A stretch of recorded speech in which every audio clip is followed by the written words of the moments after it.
When I began moving from being a beginner woodworker to more of an intermediate woodworker, I discovered that rough sawn lumber is much cheaper than lumber that's surfaced on all four sides. However, you're probably also realizing that in order to surface that rough sawn lumber, you're gonna need a planer and a jointer. And those are super expensive tools. In today's video, I'm gonna show you two jigs that I use in my shop that completely eliminate the need for a jointer. I don't have a jointer anywhere in my shop because of these two jigs. And today I'm gonna show you how to make them and how to use them. This is gonna be a good one. Let's get started. Quick FYI, the second jig we're gonna be talking about, you can literally make in 5 minutes. It is great. But first, we're going to make the more complicated of the two jigs. Right here, I'm cutting some 3/4 inch premium plywood down to size on the table saw. The dimensions you make this rectangle don't matter terribly much. The main thing you wanna make sure of is that all of the sides are square.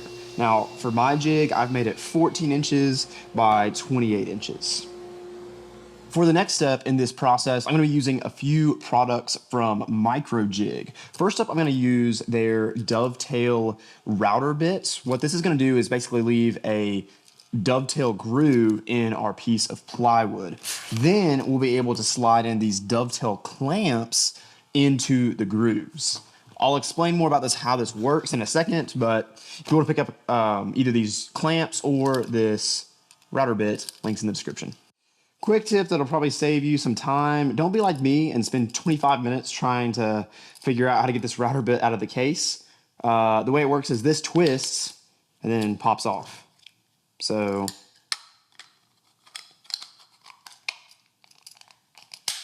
like that. Trust me, you'll thank me later.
So our jig is finished up. You can make this jig in probably 30 minutes. It's, as you've seen, not complicated. The different grooves that we've inlaid into this plywood allow us to orient these micro jig clamps however we want to orient them, which is super, super handy.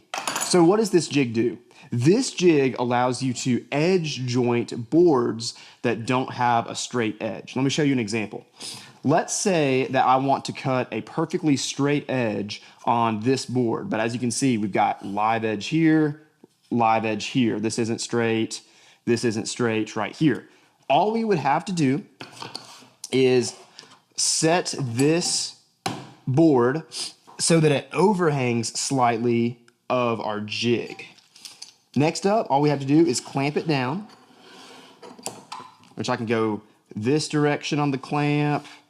I can, let's see here, clamp this in this direction.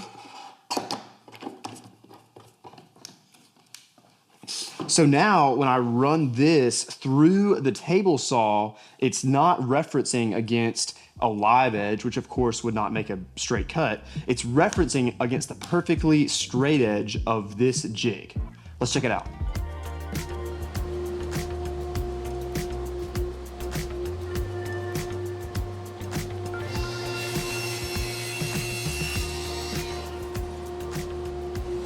When I go to take this out of the jig, dun, dun, dun, dun, dun.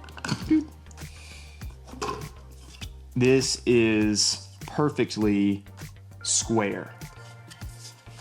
If I put that on my table saw, there is no rock, so that is a perfectly jointed edge. One more thing I'm gonna do to make this jig just work a little bit better is put some paste wax in all of these grooves. That will help these clamps to slide much easier.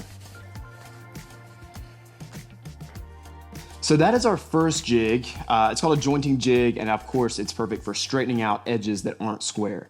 But what if you need to join the face of a board? Now, of course, if the board just has a cup, a planer can take care of that by itself. But if the board is twisted so that it rocks on opposite corners, or if it has a bow lengthwise like this, planer is not going to be able to fix that unless you have this jig that I'm about to show you. I'm not going to walk you through step by step how to make this next jig because it is even more simple than the last jig we looked at. And you've actually, if you've watched some of my earlier videos on the channel, you've seen this jig before, but this right here is my face jointing jig. Here's what this is. I have a piece of plywood, 3/4 inch premium plywood that is probably 14 by 28, about the same size, maybe a little bit smaller of the last jig that we made. Super important that the board you use is perfectly flat because the shape or the squareness of this piece of plywood is what's going to be transferred to the board that you are joining. Once I flip this over, all that I've done is I've taken some 320 grit or maybe 220 grit sandpaper and applied it to this plywood with some spray adhesive. After that, I took just a scrap piece of wood and made a little cleat right here so that when I put a board on this and run it through the planer, it won't shoot back out at me. This cleat kind of holds the board in place. Here's how this jig works. Let's say we want to face joint this piece of black walnut. Now, if I go to opposite corners, this obviously is not square. It's got a twist and it might even have a slight bow.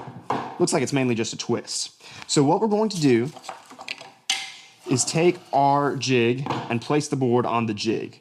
Now it's resting on a flat surface, but it still has this rock. So what we want to do is take a shim and then shim this board up so that it does not rock anymore. So you can see I just kind of adjust this a little bit. I'm going to opposite corners. I'm putting pressure with my thumbs.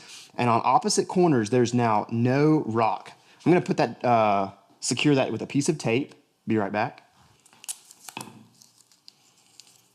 You don't have to do this, but sometimes the overkill is a little bit nice.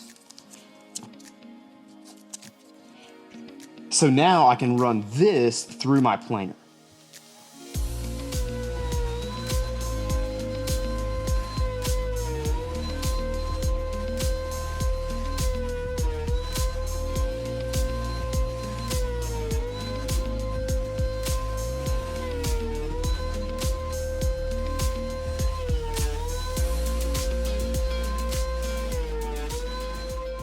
So now that I've run this through the planer, if you wanted to face join both sides, now that this is square, all you would have to do is flip this over and you can run it through the planer without the jointing jig because now the planer is referencing against a perfectly flat side.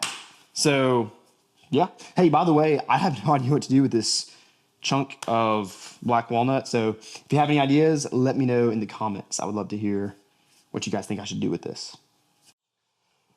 So there you have it. Those are the two jigs I use to totally eliminate my need for a jointer.